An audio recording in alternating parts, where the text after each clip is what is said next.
Halo, selamat datang di Cipto Choice Podcast, podcast yang membahas tokoh inspiratif dan nilai keteladanan yang relevan bagi kita sebagai ASN. Perkenalkan, saya Ananda Jean Galeta, bisa dipanggil Jean. Eh, saya sebagai perawat-rawat inap di Instalasi Pelayanan Eksekutif Terpadu RSCM Kencana. Halo, saya Anggreni Lukas, bisa dipanggil Eni, bertugas di Rawat Inap IPET Kencana, RSCM. Halo, saya Ropia Rambe, saya perawat anak di RSCM Kiara. Ya, halo, saya Marintan Handayani Purba, biasanya dipanggil Intan. Saya bertugas sebagai radiografer radioterapi di instalasi pelayanan kanker terpadu Rumah Sakit Cipto Mangunkusumo juga. Halo semuanya, aku Indah Permatasari, perawat di ruang perinatologi di Gedung Kiara RSCM. Oke, teman-teman, salam kenal semuanya. Pada episode kali ini kita akan membahas sosok yang sangat luar biasa tentunya, yaitu sosok Ibu Dwi Korita Karnawati. Mungkin udah nggak asing ya bagi kita semua, beliau adalah mantan Kepala BMKG yang dikenal luas dalam penanganan informasi kebencanaan di Indonesia. Kita akan melihat bukan hanya sosoknya aja, tetapi juga bagaimana beliau bekerja dalam berbagai situasi krisis dan nilai keteladanan yang apa yang bisa kita ambil sebagai seorang ASN. Kita mau mulai dari yang ringan dulu kali ya Kak ya. First impression kalian gimana nih Kak? Kalau mendengar nama dari seorang ibu Dwi Korita Karnawati. Kalau Kak Eni gimana Kak menurut Kakak? Kalau aku sih langsung ingat beliau sebagai sosok yang tenang ya saat menjelaskan situasi bencana. Padahal situasinya seringkali genting, tapi cara beliau menyampaikan informasi ke masyarakat terlihat terukur dan profesional. Iya, setuju banget Kak. Karena cara komunikasinya beliau itu memang khas banget ya, tenang tapi juga jelas. Kalau menurut Kak Pia, menurut Kakak gimana nih Kak? Kalau menurut aku tuh beliau itu terlihat sangat kompeten ya di bidangnya. Dia tuh setiap ngejelasin gempa atau cuaca ekstrim, penjelasannya selalu berbasis data dan ilmiah, tapi tetap bisa dipahami oleh masyarakat umum. Setuju sih, jadi bukan sekedar pejabat yang memberi pernyataan, tapi benar-benar memahami bidangnya ya. Kak Indah, bagaimana sih first impression kamu? Ya, kalau aku melihat beliau ini sebagai sosok pemimpin perempuan yang kuat ya, karena memimpin BMKG itu kan kita tahu tanggung jawabnya sangat besar sekali gitu. Terutama saat terjadi bencana yang berdampak bagi masyarakat kita ini. Kalau menurut Kak Intan, mungkin ada tambahan Kak? Ya, kalau menurutku beliau ini mencerminkan perilaku ASN yang profesional dan berdedikasi ya, Kak. Jadi karena dalam situasi krisis, beliau ini tetap hadir menyampaikan informasi dan edukasi yang baik kepada masyarakat gitu. Oke, kalau menurut aku pribadi ya Kak, yang langsung terlintas kalau ngedenger nih sosok nama beliau ini, beliau adalah sosok perempuan yang sering muncul saat situasi bencana. Setiap ada gempa besar atau ada peristiwa alam, beliau selalu tampil menjelaskan ke publik. Wah, menarik sekali ya ternyata dari first impression teman-teman aja sudah melihat nih sisi kepemimpinan, kompetensi, dan profesionalisme dari beliau. Kalau kita lihat lebih jauh, Ibu Dwi Korita ini bukan hanya muncul saat bencana aja, tetapi memiliki perjalanan panjang sebagai akademisi dan peneliti ya di bidang geologi sebelum memimpin BMKG. Kak Indah, mungkin kakak bisa jelasin sedikit tentang latar belakang beliau yang kakak ketahui, Kak? Iya, yang aku tahu ya Hmm? beliau ini sebelum menjadi kepala BMKG, beliau ini adalah akademisi dan juga profesor di bidang geologi. Jadi artinya kepemimpinannya beliau di BMKG ini dibangun dari dasar keilmuan yang kuat, khususnya terkait kebencanaan dan juga mitigasi. Berarti memang memahami bencana bukan hanya sekedar administratif ya, Kak, tapi juga secara ilmiah ya. Nah, kalau Ya. menurut Kak Intan, apa nih, Kak, yang terlihat? Iya, kalau menurutku juga beliau ini punya kompetensi yang kuat ya, karena memimpin lembaga seperti BMKG itu membutuhkan pemahaman yang mendalam tentang sistem kebencanaan dan pastinya teknologi yang digunakan juga. Dan menurutku itu penting banget sih, karena keputusan yang diambil BMKG itu bisa berdampak langsung pada keselamatan masyarakat. Nah, salah satu peristiwa besar yang menunjukkan kepemimpinan beliau itu adalah pada saat gempa dan tsunami Palu dan Donggala pada September 2018. Saat itu terjadi gempa berkekuatan 7,4 magnitudo yang kemudian memicu tsunami besar ya pada saat itu ya. BMKG juga harus segera mengeluarkan peringatan dini tsunami hanya dalam beberapa menit setelah gempa terjadi. Namun, pasti kondisi di lapangan pada saat itu sangat terbatas. Beberapa alat rusak, listrik juga padam, dan sistem komunikasi juga terganggu, sehingga peringatannya tidak sepenuhnya sampai ke masyarakat. Nah, menurut Kak Indah, di situ terlihatnya gimana, Kak? Ya, menurutku ini menunjukkan besarnya tanggung jawab yang beliau emban di BMKG ya. Dalam situasi seperti ini, putusan itu harus cepat dan juga tepat gitu. Karena menyangkut keselamatan banyak orang dan juga masyarakat kita. Bener banget, Kak. Karena tekanan publik sangat besar ya setelah kejadian itu. Nah, kalau menurut Kak Pia, bagaimana sih Kak kalau melihat sikap Ibu Dwi Korita pada saat itu? Nah, yang aku ingat tuh ya, setelah kejadian, beliau itu tetap muncul ke publik dan menjelaskan kronologi secara terbuka. Menurutku itu menunjukkan sikap akuntabel, karena beliau tidak menghindar dari tanggung jawab meskipun banyak kritik yang didapat sama beliau. Betul banget. Jadi beliau tetap memberikan penjelasan secara transparan di tengah tekanan publik yang menunjukkan profesionalisme sebagai seorang pemimpin ya. Nah, kalau menurut Kak Marinta nih, apa Kak yang bisa kita ambil dari situ? Kalau menurutku juga beliau ini menunjukkan kompetensi dan ketenangan ya dalam menghadapi krisis. Karena beliau ini tetap menjelaskan secara ilmiah dan sistematis, bukan secara defensif gitu, Kak. Oke, jadi dari peristiwa Palu aja 11 kita sudah bisa melihat ya gimana Ibu Dwi Korita pada saat itu bekerja dalam tekanan besar, tetap transparan, dan berpegang pada data serta tanggung jawab sebagai seorang ASN.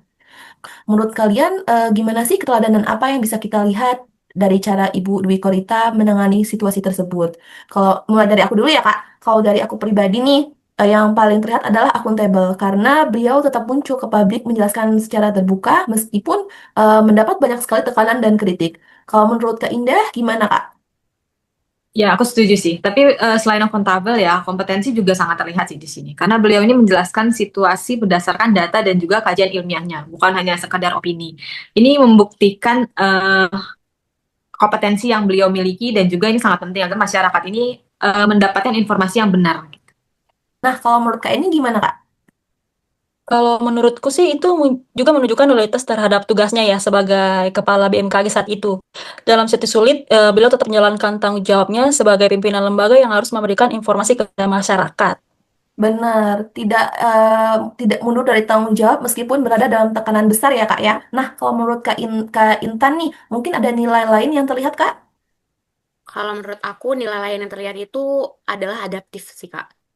Setelah peristiwa di Palu itu bukan banyak evaluasi dan peningkatan sistem peringatan dini ya. Dan itu menunjukkan kemampuan untuk belajar dari situasi dan memperbaiki sistem ke depan gitu, Kak. Iya, artinya tidak hanya berhenti di penjelasan saja ya Kak, tapi juga melakukan perbaikan sistem ya. Nah, kalau menurut Kak Pia gimana Kak? Kalau menurut aku sih berorientasi pelayanan juga terlihat ya sama beliau, karena tujuan utama dari setiap penjelasan dan evaluasi itu digunakan untuk meningkatkan keselamatan masyarakat di masa depan. Oke, selain peristiwa di Palu itu loh Jen, masyarakat juga Mhm. banyak melihat peran Dwi Korita Karnawati saat gempa Cianjur pada tanggal 21 November tahun 2022. Di saat ini beliau rutin memberikan konferensi pers, menjelaskan gempa susulan dan memberikan imbauan kepada masyarakat untuk tetap waspada. Menurut Kak Rumpia nih, apa sih yang terlihat saat beliau berkomunikasi saat itu? Kalau aku lihat saat komunikasi saat itu ya Kak, menurutku sih terlihat sikap orientasi pelayanan ya, karena informasi yang diberikan itu nggak cuma berupa data, tetapi juga edukasi agar masyarakat tahu apa yang harus dilakukan setelah gempa. Nah, kalau menurut Kak Indah, gimana nih? Ya, menurutku kompetensi juga terlihat banget ya, karena penjelasan tentang gempa susulan dan juga kondisi geologi itu disampaikan dengan bahasa yang mudah dipahami oleh masyarakat umum kita. Oke, jadi ilmu yang kompleks bisa dipahami publik ya. Menurut Kak Marintan? Kalau menurut aku, sikap harmonis juga terlihat, Kak. Jadi, cara beliau menyampaikan informasi yang sangat tenang dan empatik itu bikin masyarakat itu tidak semakin panik gitu. Kalau menurut Jian gimana nih komunikasi pada saat tahun 2002 itu? Menurutku itu juga menunjukkan kolaboratif ya Kak, karena informasi dari BMKG selalu disampaikan bersama instansi lain seperti BNPD, BNPB, dan pemerintah daerah. Jadi dari gempa Cianjur tersebut kita bisa melihat ya orientasi pelayanan, kompetensi, harmonis, dan kolaboratif dari kepemimpinan beliau. Nah, selain saat terjadi bencana, Dwi Korita Karnawati juga banyak melakukan pengembangan sistem di BMKG, seperti modernisasi radar cuaca, peningkatan sensor gempa, dan edukasi mitigasi bencana kepada masyarakat. Menurut Jian, apa sih makna dari upaya tersebut? Menurutku itu menunjukkan kompetensi dan visi jangka panjang ya Kak, karena peningkatan alat dan sistem akan berdampak pada kualitas informasi yang diterima oleh masyarakat.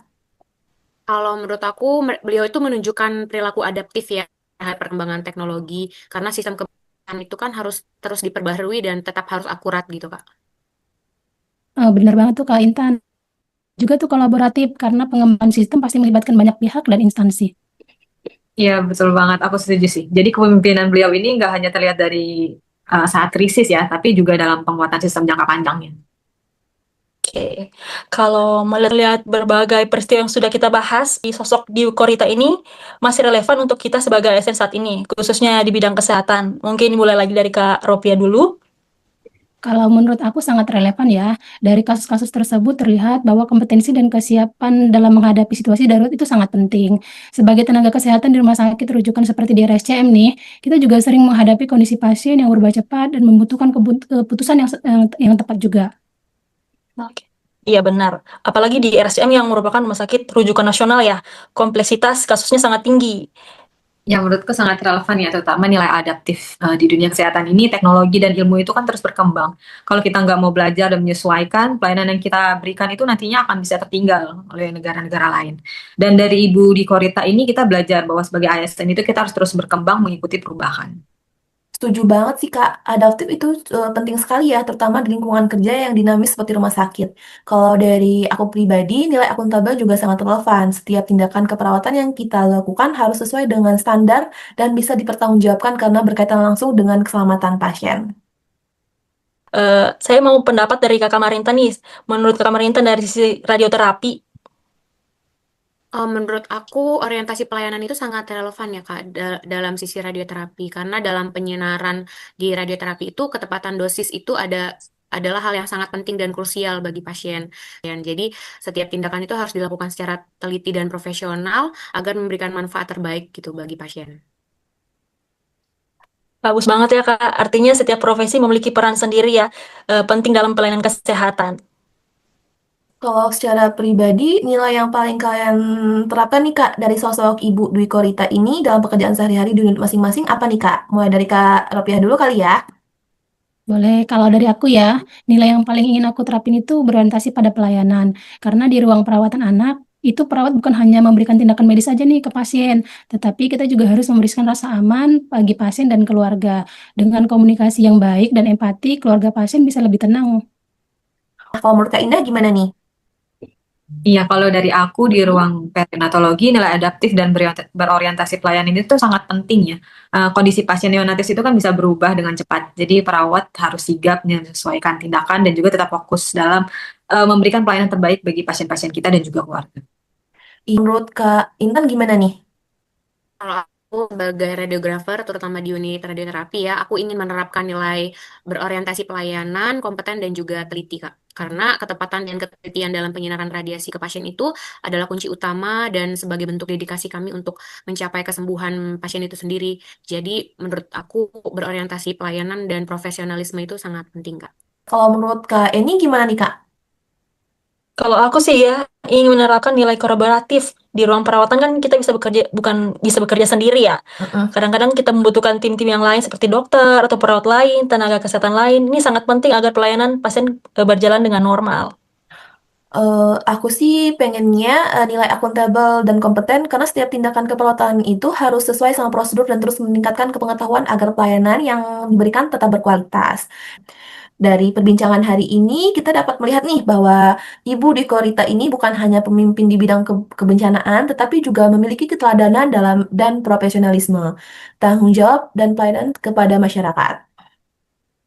Melalui berbagai peristiwa yang beliau hadapi, kita belajar bahwa menjadi ASN ini berarti siap bekerja secara kompeten loh, akuntabel dan berorientasi pada kepentingan masyarakat.